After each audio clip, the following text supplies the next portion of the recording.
지금까지 부동산 시장에서 가장 크게 당한 사람이 누구였는지 아십니까?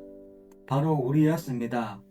대출은 막히고 규제는 점점 더 강해지고 세금은 계속 올라가는데 집 하나 사는 건 점점 더 어려워졌죠. 그런데 이상하게도 그 와중에 누군가는 아무 제약 없이 들어와서 사고, 올리고 빠져나갔습니다. 이게 정상적인 시장이었을까요? 사람들이 지금 분노하는 이유는 단순히 집값 때문이 아닙니다. 이 판 자체가 처음부터 기울어져 있었다는 걸 이제야 알게 됐기 때문입니다. 그런데 더 중요한 게 있습니다. 이 구조 속에서 유독 크게 무너진 사람들이 따로 있다는 겁니다. 특히 상가 투자에서 이 차이가 극단적으로 갈립니다. 누군가는 버티고 누군가는 몇 년 동안 돈이 묶이고 빠져나오지도 못합니다. 오늘은 상가 투자에서 왜 이런 일이 벌어졌는지, 어떤 사람들이 크게 망하였는지 그 구조를 하나씩 짚어보겠습니다. 많은 사람들이 상가를 이렇게 생각합니다. 월세만 잘 나오면 끝이다. 아파트보다 현금 흐름이 좋다. 한 번만 잘 사두면 평생 편하다. 이 말 틀린 말 아닙니다. 문제는 그 잘 사두는 것이 생각보다 훨씬 어려운 게임이라는 겁니다. 상가는 집이 아닙니다. 집은 비어 있어도 버틸 수 있지만 상가는 비는 순간 바로 적자가 시작됩니다. 임차인이 나가는 순간 수익이 0이 아니라 마이너스로 바뀝니다. 이자 나가고 관리비 나가고 세금도 그대로 나갑니다. 그런데 사람들이 상가를 너무 쉽게 봅니다. 사람이 많으면 된다. 역세권이면 된다. 신축이면 된다. 아파트 단지 앞이면 된다. 이 네 가지 착각이 사람을 무너뜨립니다. 첫 번째로 무너지는 사람은 월세 숫자만 보고 들어가는 사람입니다. 월 200, 300 나온다. 수익률 5%, 6% 나온다. 이미 임차 맞춰져 있다. 이런 말 들으면 거의 확신합니다. 근데 여기서 딱 하나만 물어보시면 됩니다. 그 월세 앞으로도 계속 유지될까요? 상가에서 중요한 건 월세 금액이 아니라 그걸 감당할 수 있는 구조입니다. 임차인이 돈을 못 벌면 월세는 바로 무너집니다. 처음에는 냅니다. 그 다음에는 밀립니다. 그 다음에는 나갑니다. 그 순간부터 상가는 수익 자산이 아니라 비용 자산이 됩니다. 많은 사람들이 업종을 보고 안심합니다. 카페니까 괜찮겠지. 병원이니까 안정적이겠지.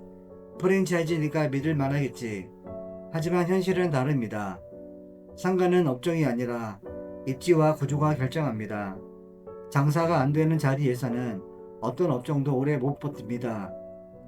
월세가 높다는 건 좋은 기회일 수도 있지만 이미 무리한 구조일 수도 있습니다. 이걸 못 보면 거의 확정적으로 당합니다. 두 번째는 사람 많으면 된다고 믿는 사람입니다. 이 유형 정말 많습니다. 상가 앞에 사람 많으면 바로 확신합니다. 여긴 무조건 된다. 근데 현실은 다릅니다. 지나가는 사람과 돈 쓰는 사람은 다릅니다. 출퇴근 동사는 사람은 많지만 소비는 없습니다. 학원 가도 아이들만 맡기고 바로 빠집니다. 아파트 단지도 요즘은 대부분 온라인 소비로 빠집니다. 즉, 중요한 건 유동 인구가 아니라 소비 패턴입니다. 사람이 왜 멈추는지, 왜 돈을 쓰는지, 왜 다시 오는지, 이걸 못 보면 겉으로는 사람 많아도 내 상가는 죽습니다. 상가에서 살아남는 사람은 사람 숫자를 보는 게 아니라 사람의 움직임을 봅니다. 세 번째는 신축과 개발 호재만 믿는 사람입니다. 이건 정말 위험합니다. 신도시 상가, 개발 예정지, 신축 건물, 이 조합에 들어가는 순간 기대감이 커집니다. 앞으로 좋아질 것 같고, 사람 많아질 것 같고, 상권 형성될 것 같고, 근데 상가는 나중이 아니라 지금으로 버텨야 하는 자산입니다. 지하철 예정, 오피스 예정, 상권 형성 예정, 이건 전부 미래입니다. 그 사이에 먼저 오는 건 공실입니다. 특히 신도시는 초기에 상가가 과도하게 공급됩니다. 임차인보다 상가가 많아집니다. 그러면 어떻게 되냐? 서로 세입자 뺐습니다. 월세 깎습니다. 버티다가 무너집니다. 이 과정에서 투자자는 깨닫습니다. 왜 아무도 안 들어오지? 답은 간단합니다. 상권이 아직 안 만들어졌기 때문입니다. 마지막으로 가장 위험한 유형이 있습니다. 장사를 모르는 투자자입니다. 상가는 내가 돈 버는 구조가 아니라 임차인이 돈을 벌어야 내가 돈을 버는 구조입니다. 그런데 대부분의 투자자는 장사를 해본 경험이 없습니다. 여기 카페 하면 되겠다. 여기 치킨집 잘 되겠다. 이렇게 쉽게 말합니다. 하지만 현실은 다릅니다. 임차인은 월세만 내는 게 아닙니다. 인건비, 재료비, 배달 수수료, 세금, 광고비, 이걸 다 버텨야 합니다. 즉, 임차인이 살아야 내 수익이 유지됩니다. 이걸 모르면 어떻게 되냐? 임차인이 들어왔다가 몇 달 버티고 나갑니다. 또 바뀌고 또 나갑니다. 이게 반복되면 상가 자체가 죽습니다. 이게 진짜 상가 지옥입니다. 정리해 보겠습니다. 상가에서 망하는 사람은 운이 없는 사람이 아닙니다.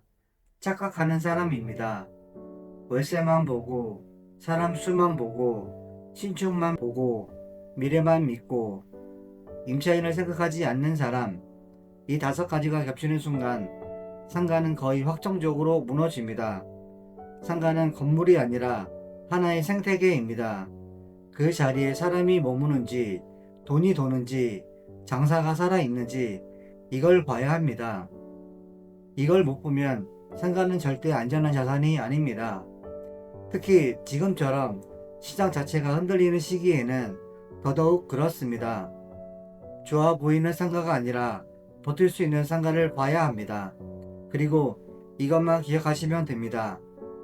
남들도 좋아 보인다고 생각하는 순간 이미 늦었을 가능성이 높습니다. 여러분은 어떻게 생각하시나요? 상가 투자하면서 가장 많이 무너지는 유형, 지켜보신 사례 있으면 댓글로 남겨주세요. 이런 실제 사례들이 쌓일수록 더 정확한 영상 만들어 드리겠습니다.